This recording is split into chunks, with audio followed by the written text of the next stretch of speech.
Kingdom invasions are on the rise in Rise of Kingdoms, and the reason that this is happening might actually surprise you. In this video, we're going to share the rationale that I haven't seen shared anywhere else for why kingdom invasions are happening, and we're also going to help give you the guidance you need to keep your kingdom safe. So stick around in this video for everything you need to know to understand why invasions are happening and how to protect your kingdom.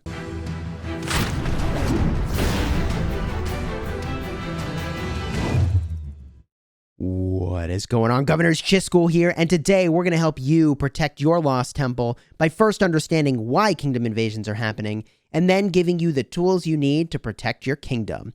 If you like Rise of Kingdoms guides that help you get value and protect your kingdom, then consider subscribing to the channel for daily Rise of Kingdoms videos. We're a sponsored content creator, and someone clued me in to the real reason that we have been seeing kingdom invasions recently, and I'll lay it out for you up front, because when I heard it, I was like, wow, that's actually super logical, surprising, I didn't expect it, but okay. The reason that kingdoms are getting invaded is for three different types of events. That is the Mightiest Governor, that is events that award 20 legendary commander sculptures, and also the Card King. Now, why are kingdoms getting invaded for those events? Kingdoms that are really young and really large are grouping together to have extra kingdoms worth of Mightiest Governor sculptures. I mean, if one kingdom worth of Mightiest Governor sculptures is good, what if we could migrate a whole bunch of people to some other kingdom, collect all their sculptures, and then migrate them back for KVK when that rolls around? And that is literally what is happening. Now, the reason that that is a thing that people are so interested in doing is actually several fold. The first piece of the puzzle is, yes, there are lots of sculptures to be had for all of the different placements here. When you add all this up, like, yeah, this is a lot of legendary commander sculptures you could be bringing back to your kingdom, but there's more. You see, the other piece of the puzzle is that events like Card King give you access to a dozen or more different commanders earlier than you could get them in your super young kingdom.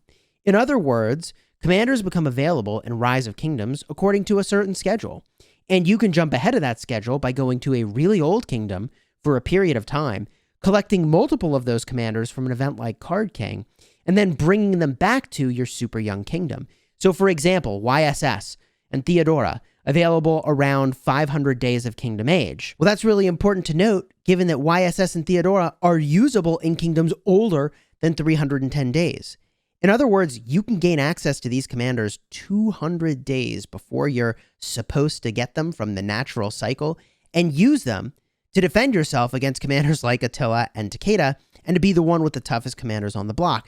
That's what people are really trying to gain access to, is early access to commanders that are completely backbreaking, and to use them sooner than they normally would be able to.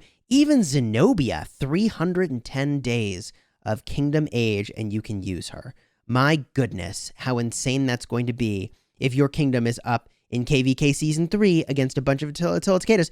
You show up with Zenobia, Theodora, and YSS. That's GG, folks. So people have figured out that, like, yeah, they could try to figure out all the logistics of asking a kingdom to let them in so that they can win the Mightiest Governor sculptures and all the other sculptures from all the side events and do the Card King and play the wheel, but not contribute to KVK or do anything meaningful and then leave the kingdom. Or instead of trying to have that conversation, you just invade. And then you have complete control. You put the sculptures where you want, and you never have to worry about it again. Your kingdom is now gaining sculptures at a rate that is double what every other kingdom around you is doing. That is the real reason that kingdom invasions are happening right now. Now, that's not to say every kingdom invasion is for that reason. Some people, maybe they do want to just wage war. Some people, maybe that's just how they want to enjoy the game. But in this case, from what I've heard, the majority of kingdom invasions are for access to commanders, and it is perfectly logical, given that you can use these commanders way hundreds of days sooner than you can actually get them. So in my estimation, the real challenge here is that some of these commanders should not be usable in kingdoms that are so young, because it is the young kingdoms invading older kingdoms that are less active. Those older kingdoms are the ones that are most vulnerable. Now, when we talk about how an older kingdom can protect itself, and we're looking at 1121, which experienced a takeover. When we talk about how one of these kingdoms can protect themselves, my strong recommendation is that you do the following things. First and foremost, there should be 0 alliances in the kingdom that are open alliances, no approval required in order to get into the alliance. In other words, if you're going to let players get into whatever zone they want without having an officer at least have to approve that they know the individual, you're going to have problems. And the bigger issue is that, heck, even if you have acceptance required, like, oh, somebody's going to see like an 80 million power player on their doorstep and be like, yeah, come on in. Welcome to the alliance. So glad to have you. And like Farmtown, Rock City. And like, then they raid all the farms for all their resources. And the next thing you know, you've got a whale, not only who came to your kingdom to tango, but now has all the resources they need, right? So there's a little bit of understanding like, hey, who actually is in your kingdom, which is a part of the reason when Lilith removed the mail messages to every governor in the kingdom indicating like, hey, so-and-so migrated to your kingdom. I thought this was a very bad thing. I thought that feature was so good. It was gangbuster because now a kingdom can get invaded and here's how that goes down, right? You say, hey, king, can you please raise the cap for me? I'm 100 million power. I'd like to join your kingdom. Oh, why do you want to join? Well, I'm coming to participate in your KVK and I'm here to help out, right? I'm here to contribute. And you'd say, wow, that sounds amazing. Welcome aboard, right? And you let them in your kingdom. But when you raise that cap, what happens is not just the one player coming into your kingdom, but that's when just hundreds migrate in all at once, right? To do the takeover. That's how it happens. They all migrate at that time. And you've been hoodwinked, you've been tricked, you've been fooled, right? You've been swindled. Now you've got an invading force in your kingdom, and what do? So it's easy to see how you might just let someone in. I mean, this could easily happen to my own kingdom, easily, right? Easily. I'm not going to pretend like my own kingdom is immune to this. It's most certainly not. The only reason you would not want to do that is like, gosh bless, we're a really active kingdom. So you're going to have quite the uphill battle ahead of you if you think you're going to get the temple. That's not to say people won't try to do it or that it won't happen. It's certainly been threatened that it's going to happen to our kingdom. So that's how it happens, though. Someone asks you to raise the cap, you raise the cap, hundreds of people come in. Before, you would have known every single governor that entered the kingdom because you would have got a mail. Now, you don't even know that all these people have entered your kingdom and are starting to go and make their way into whatever zone in which those open alliances live. So they make your way into your zone 2, or gosh bless, if they make it into your zone 3, you're really in trouble. If they get there right off the bat. And they can go in and start attacking farm accounts. Now, why are they going to do that? When people migrate in, they have no resources. The first thing they're going to do is try to take all the resources they can get their hands on so they can actually wage war with you. So not only has your kingdom lost crucial amounts of troops that could have been used to defend the kingdom, but it's also now fed the invading forces all the resources they need to actually wage war against you. Kind of savage, right? Kind of savage. This is why kingdoms that have tons of farm accounts that have tons of resources on them are a huge risk to the kingdom.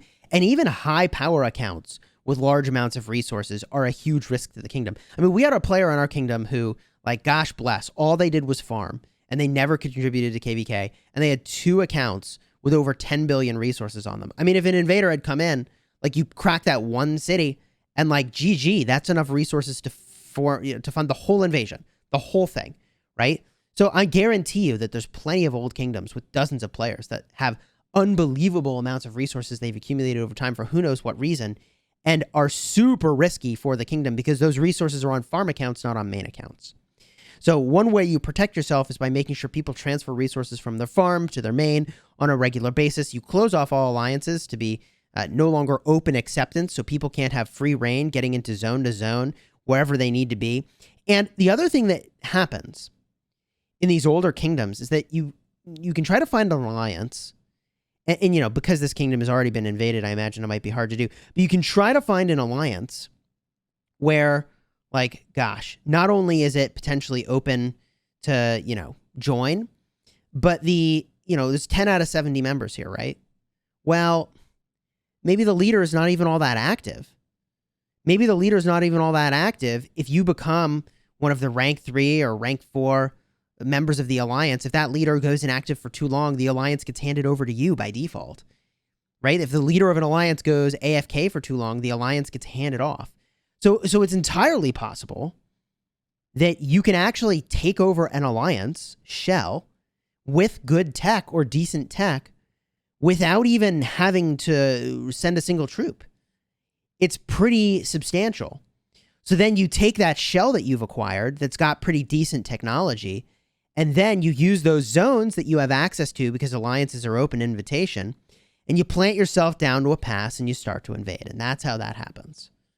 That's how that happens.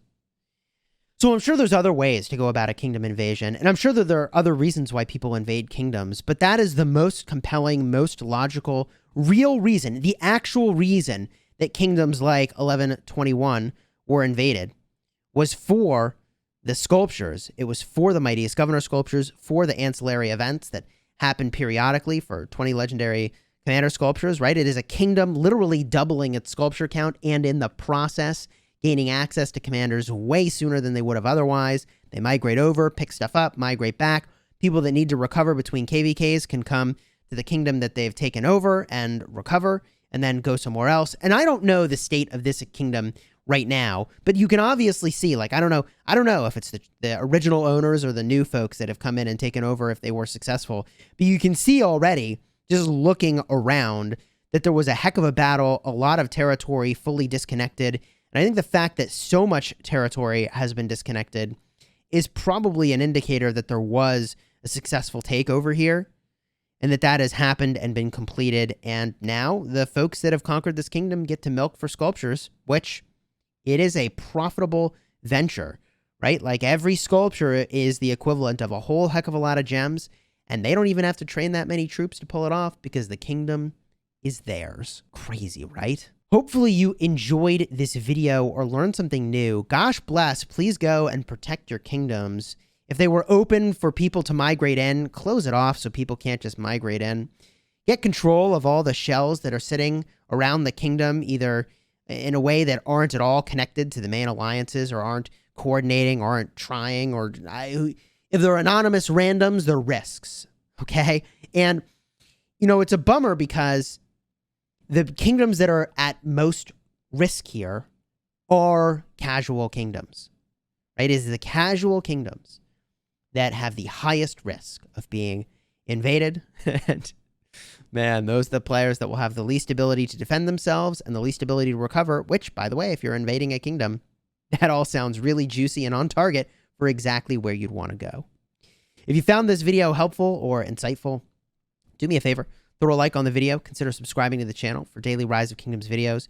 If you're looking for more videos about battling against other kingdoms or invasions or civil wars, I'll have a card up in the top for the Kingdom 51 Civil War back before KVK was even a thing. Gosh bless. We had no clue what we were doing, but it is really fun to watch that stuff. Until next time, my friends, you have fun smashing the kingdom. And hey, stay safe out there. Protect your kingdoms. Do it.